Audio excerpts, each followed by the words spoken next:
Hi everybody, it's Aja Russo here. I just got my new website up. It's ajarusso.com. You should check it out. And I'm here today with my first post of the year. Well, almost, yeah, almost New Year's. With my husband, Luigi Russo.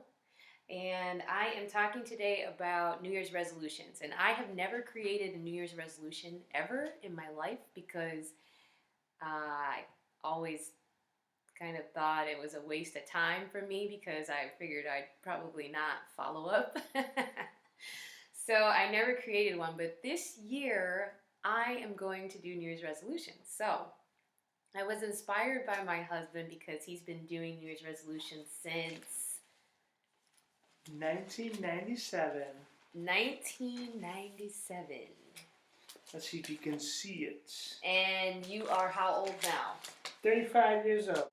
I want to be successful. I don't want to quit. And I am coming to my husband to ask him for his advice. So I figured we could have a conversation in front of all of you, and hopefully we could help you guys develop some New Year's resolutions that you will stick to throughout the entire year and be successful as well. So, first of all, Lou, why don't people ever stick to their New Year's resolutions? Why do you think that people fail? People Okay. do not know how to be consistent. What they do is they start off with this grand scheme of what they want to do. I want to lose weight. So they say for New Year, I want to go on a diet. But that's all they put. They put diet, go on a diet. Or they don't even write anything down. Okay. So what happens is they have this idea. They may or not put it to paper. So let's say if they do put it to paper, they just put go on a diet. What does that mean? Well, what's the importance of putting things on paper as opposed to just having the idea in your head? Because I have a lot of good ideas in my head, and you do. So do a lot of people. But what happens is when you have this idea, it sits up here. It doesn't formulate and become physical until you actually write it down. Then it's easier to keep track of what you want to do. Okay. So you capture it from the essence, put it down on a piece of paper and say, oh, I'm going to go on a diet. Okay. Now you mentioned people have a lack of consistency. Here's what happens is they write, I'm going to go on a diet. Right. On January 1st. What happens on February 1st? March 1st. Petered off. So what happens is when you write something down, you have to follow through. And people don't realize that they have an entire year to follow through. And that doesn't mean just because you didn't do it January 13th, January 17th, or February 17th, or March 19th, you still have the entire year. But as we know, 2016 gives us one extra day.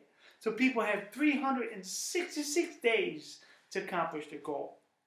So before we started this video, I talked to my husband about one of my New Year's resolution goals. And your response was, instead of having the big goal, just be the big goal. So the big goal, for example, me wanting to drink more water.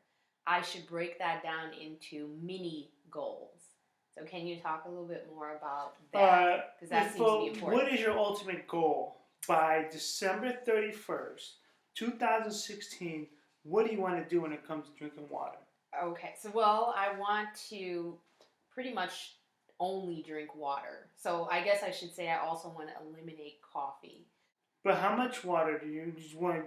I want to drink 4 12-ounce glasses of water a day because that's the recommended amount. Almost. It's actually a little bit more than the recommended amount for my weight. All right. Well, all right. So you want to get to 4 12 ounces of water per day. Right. So what happens is, and this goes along with consistency, is that you don't start off with January 1st, 4 glasses of water, 4 12-ounce glasses of water a day. No. Why not? Why can't I do that? So I'm really excited. Because when you start off with a big goal, you're already eliminating yourself from reaching that goal. So you have the big goal, and the best to do, it's kind of like they have a ladder. You have a ladder, you take every little step to get what you need to do. If you start trying to take 4 steps at a time, how are you going to climb the ladder? 4 steps of the ladder. How are you going to get to the top? For the first 3 months, you make sure you're always drinking 2 12-ounce glasses every day. So And then start- the next 3 months, you can up it to 3 or 2.5. Either way, you want to do small increments to get. So like the last 3 months of the year, you're drinking 4 12-ounce glasses of water. And then when it comes to like you want to eliminate coffee, so what you do is that is one of those things where you would just can start off drink like so many times per week you're allowed to drink coffee until so like week 1 you'll have 1 cup or 2 cups a week, something like that, or 1 cup per day. And then you just trickle down till you're down to 1 and then 0. Gotcha. Okay. And also remember, because you're human, allow yourself a little cheat. Like that extra cup of coffee. Like say if you're in December, you're not allowed any coffee, but then one day you go out, or it's Christmas Eve, or it's Thanksgiving, you want a cup of coffee. Have that cup of coffee on your cheat day, or whatever. Okay. So you're allowed to cheat a little bit because you're going to want a glass of wine. That's not water, not coffee, but you're going to want to have a glass of wine. You're going to want to have some tea. You're going to want some pop. Right.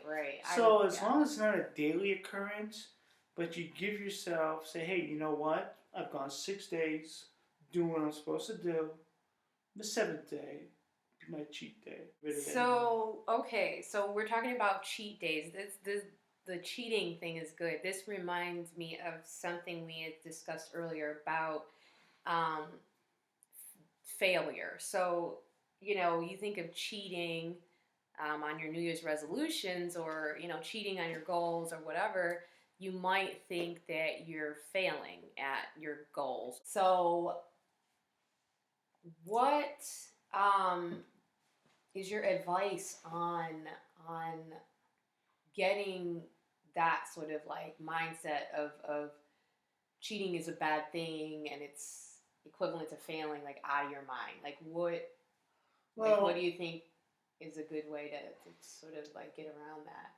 Cheating when it comes to like dieting or exercising is another way of saying, okay, I busted my hump this amount of time, I'm allowing my body this. Naturally, you don't cheat when you're taking a test or something like that. That's just bad. But when it comes to thinking of this term failure, no, it's just how you look at the word. Mm-hmm. You just switch the word around a little bit, and then you switch your mentality on failure. Failure is nothing other than recognizing that you made a tiny mistake. If you focus on that, oh, I failed. Some people might like think of failure. Oh man, I didn't stick to my diet plan, and then I messed up on Saturday. I'm done for. I'm ruined. But you got to realize that you have 6 more months to go. You have 10 more months to go to perfect your diet, to perfect your goals. Okay, so basically accepting the failures or even preparing for a failure is a little bit better than just focusing on what we consider to be failures. Obviously, the whole point is to move forward, right? To complete the resolution that you've set for yourself. Okay, cool. So, how cool is it? So what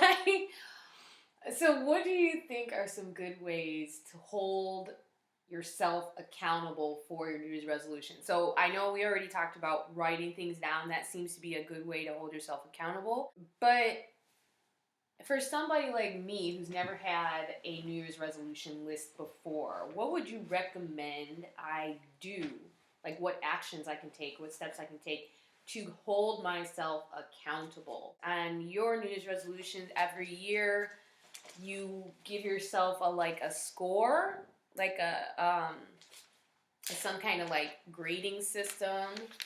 Um, how often should someone do that? Like if you've never done a New Year's resolution before, how often should they be rating themselves? Gotta start small. All right. In your case specifically, I would suggest you coming down with no more than 10 main things, or one main thing broken down into 9 more subject matters. Like no more than 10. And then what you do is you write them down on January 1st.